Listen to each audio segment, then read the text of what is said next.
and welcome back to ASM Sekai. Me and Moto are back after a very long pause. Life just got in the way, holidays came, but we are back. Yeah, me too. Yo, I got sick as F. Long story that we can talk about later. We don't know where Amy is right now, but we have a lot to catch up on.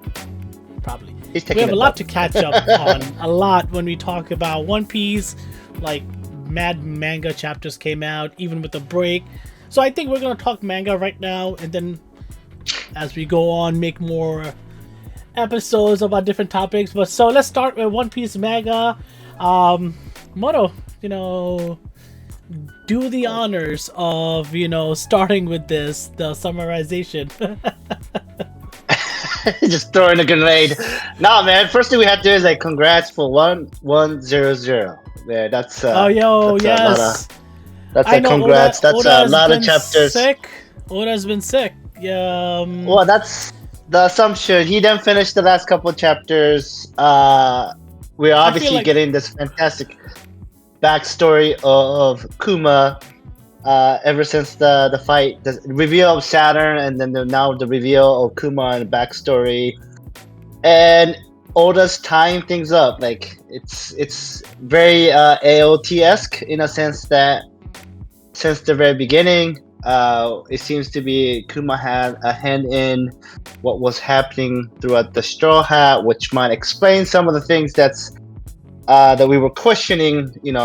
Much earlier in the chapters, like maybe in the 1050 when we find out officially Luffy is Joy Boy or reincarnation Joy Boy, whatever it is. Government seemed to knew about it but didn't take any action, and now maybe Kuma had a hand in that little play. But we get to see the whole flashback of Kuma and what he's gone through in terms of his family, parents, mom, getting murdered, his girlfriend getting raped and murdered, basically. No, that's well. Can we talk about that right now?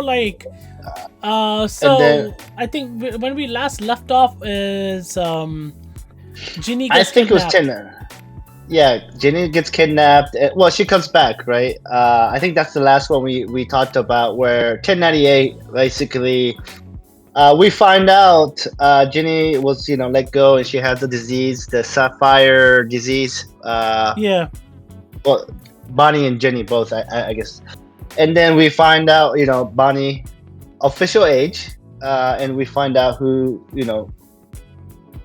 obviously Kuma is not the father, because she just, got dropped off. That age fruit is wild, bro. Remember the panel where she's like not even 8 years old or something, running, and she's like full-fledged teen? Yeah, she's in current time, she's 12, 13, something 14? Around that, right? 14, I think. No, I don't even think it's that high. But she's like basically early teens. Josh Giddey might be interested in it, but 12. No, she's 12 years old. Yeah, 12 years old. So yeah.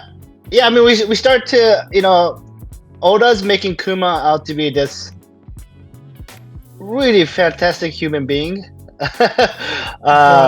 because he adopts Bonnie soul. without any condition, right? Like he takes her in as his own, without second thought, right? Like it's instant, it's like instant love and care. And you know what? That's actually the sorry to cut you off, but I've been noticing that, and I don't know if it's obvious and stuff, and people don't talk about it. But One Piece has a lot of ways to always show that blood doesn't equal family. And you have this with Shanks and Luffy. You have this with Buggy and Shanks. You have this with Garp and Ace. You have this with Law and Don Flamingo's brother. You have Sabo, Ace, and Luffy. I think every show has that theme a little bit. Nami has it. Usopp has it. Chopper.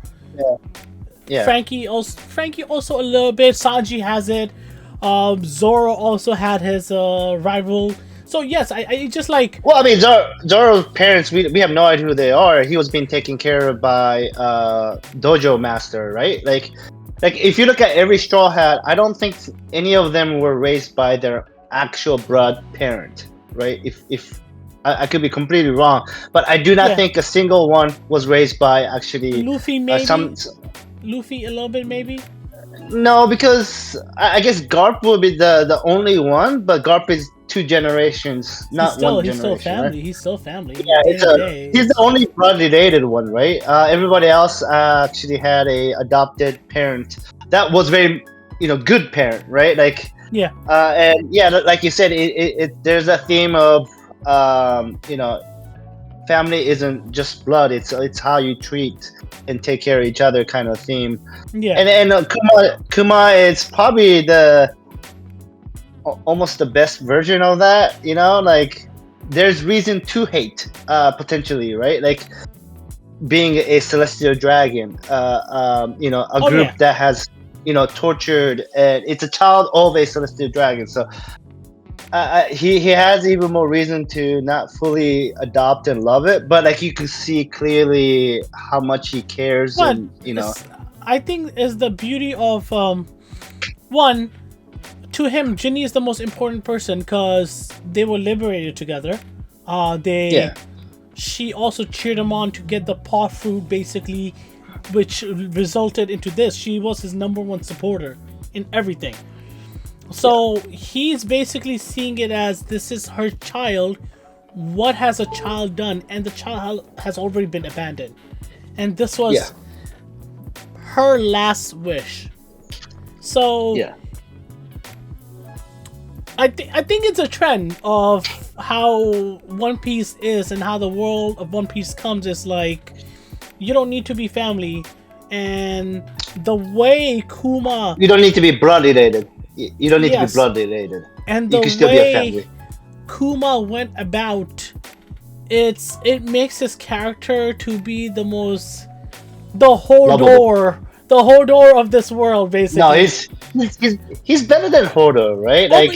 Well, yes, of course it is. But my thing is, poor Hodor didn't have a choice. Okay, one, Hodor was brainwashed, but he knowingly that he was brainwashed, knowing exactly what his life could be, because that time with Kuma, he is this pure sacrificial person for the most important thing in his world. Like it makes such a beautiful story. And I love Oda for this, is that he knows how to draw this teddy bear of character. Let's just be real, okay? He is a teddy bear. He is a big ass teddy bear, where from the first appearance we're like, don't take him lightly, and he's so mysterious, like this android, why is he here? And the relationship he shows and everybody around. Now you see Vegapunk was never this evil mad scientist we thought he was. Like the whole time he's a mad scientist, but he's not evil. Yeah, he's mad scientist. Some questionable. I would say. No, because let's just talk about the fact that I think Saturn is the most important Gorosei character. Like, I did not think Saturn would be this important to the story going forward, because not only is he part of all of Kuma's life, he is the reason why Kuma is what he is right now. Yeah. There's so many question marks. What happened when Kuma and Saturn first met on the island on God Valley? And what happened there is like a big ass fucking Oda giving you a boner and just blue balling you and leaving you. Well, I don't think there's much there that happened, right? I'm guessing Saturn. How do you escape? How do you escape with so many people? I think it's more to do with the fact that Big Mom was already there. There's no way for Saturn to have known that he was a threat. You think Big Mom was that threat? Like she is like what's right now? back then. I think all the Rocks pilots in general, I think, was a threat, and she probably took the Kaido's dragon fruit, right? So like, I think Saturn even the strongest on her own. Like, let's be honest. Okay? She wasn't. Yeah, she's not even top 3 or top 4, right? Yeah, not even. So you think but Saturn being a Gorosei would not be, and he looked more primish like 30 years ago. No, but what I'm saying is like how he escaped is probably because she had the dragon fruit. Kuma's a little child. Saturn probably said some stuff, and then he's like, okay, let me get that fruit back. But then he probably got assaulted with the Rocks pirates, right? Like you probably have. You think Kuma? You think Saturn chose the dragon fruit being the more serious threat? Yeah. I think he went after. That's considered the strongest devil fruit, right? Like so. And I think okay, yeah, because Big Mom did say that Kaido got it while they were escaping. Yeah, and then like, I think like, not just Saturn, but the Gorosei and the Emu especially, they're very the way they talk, they like the way we think. Like sometimes it shouldn't that be a big threat, but there's a lot of times like. With the Gorosei and Emu, like there's tendency of like we don't really care, you're beneath us attitude. So like I feel like Kuma is a problem. Like they recognize it, like we might recognize it. To them it's like another ant, like they don't care. And like I think with the big mob and the Rock Spider, I think he just found it more of a threat. So they probably had a conversation. Just like I don't know that we will ever get more detail on how he escaped.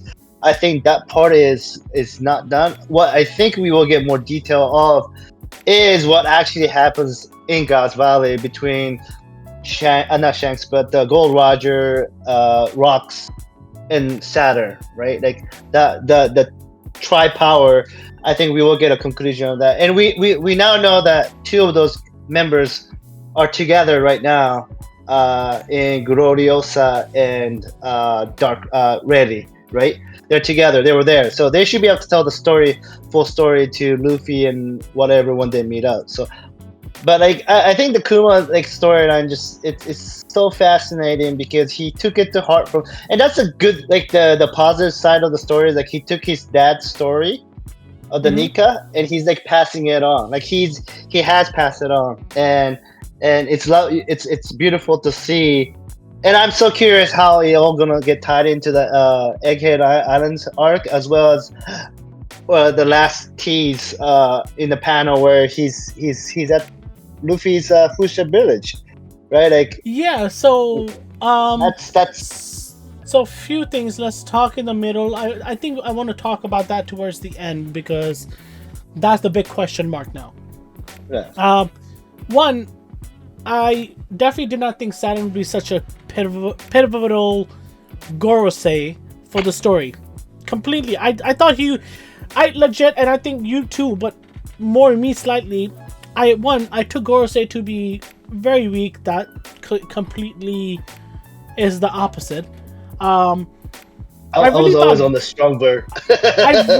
So I never expected a Gorosei to stand out, especially Saturn, and I assumed he would be the most weakest one because he's like the accountant of the Gorosei or some shit like that. He's the defense. So scientific defense. So he has been a very important factor of this entire panel of Kuma. Like everything Kuma related, he's just been. Not only did he make so we know that Bonny is going to die even though she ate the AJ fruit. She's going to die because of this disease, and Kuma knows that, and he takes it upon Vegapunk, who is the dog of the government. He is basically a slave. I wouldn't call a slave. He is, because if you read the new manga, the new panel, the way Saturn talks to him is like beneath him. He's like, you're a dog. You do what you're told. He like, do not question Vegapunk. He like, you're not gonna question. He goes, you're gonna do what I told. He's like, it's immoral. He goes, I am not gonna kill him.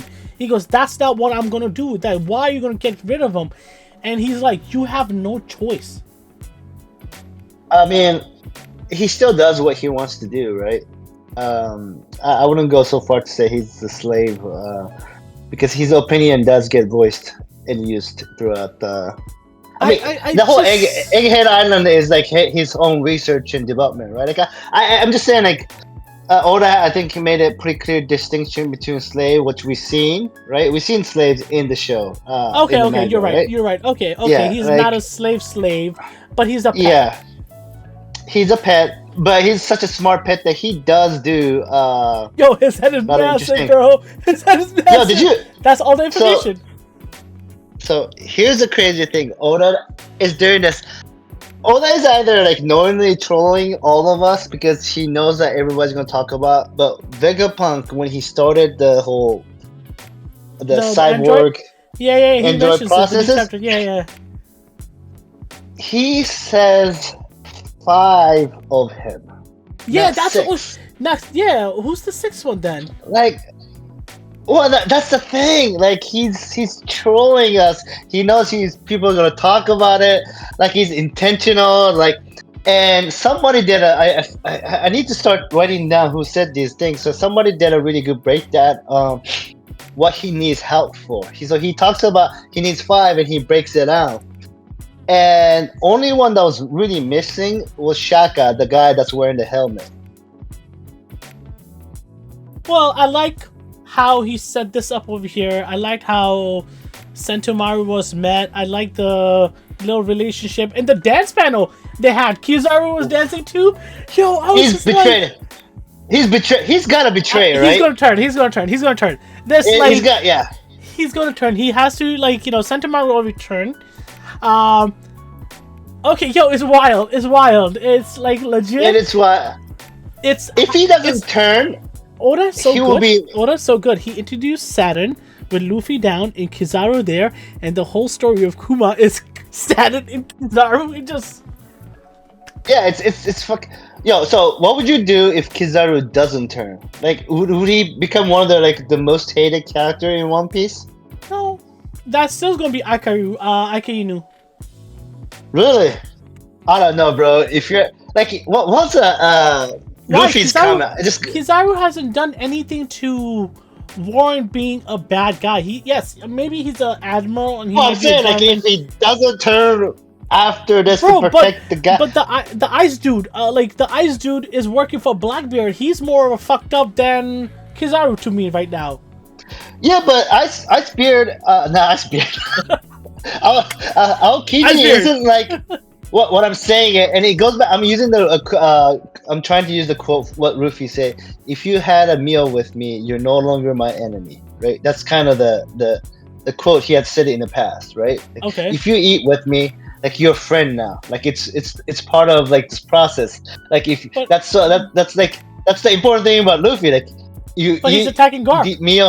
Him and Garp have had meals. Garp trained him. Yeah, but they're not trying to kill each other, or like they're never. Remember, Garp came to after Ennis, in this lobby, right? You're talking about Aokiji, but what I'm saying is, like, with Kizaru, right? You had pizza party with Bonnie and Kuma, and you're going to tell me Bonnie is getting fucking choked by Saturn right now? Like, if he doesn't come and at least try to save Bonnie. That will pisses me off a little bit. So wouldn't Bonnie be remembering him then? Look, Amy's about to join. Let's spoil the fuck out of him. That's why fuck him. He spoils enough shit for me all the time. Yeah, that's his problem for not reading the shit. No, I think Bonnie knows all of it. I think she's very clearly aware of all the people. That's why she fucking hates Saturn for sure. But like that's what I'm saying. Why would she not have said something when she saw him? She hasn't really done it, like really communicated with him. Right? We're about to spoil the fuck out of here. You should mute it. Everything. Legit. Yeah. We're getting towards the juicy part. He left. Oh, he's there. No, because remember, Bonnie just been getting attacked though. Like they never, like, remember Kizaru attacked Egghead, right? And he fought Sentomaru. Like, I don't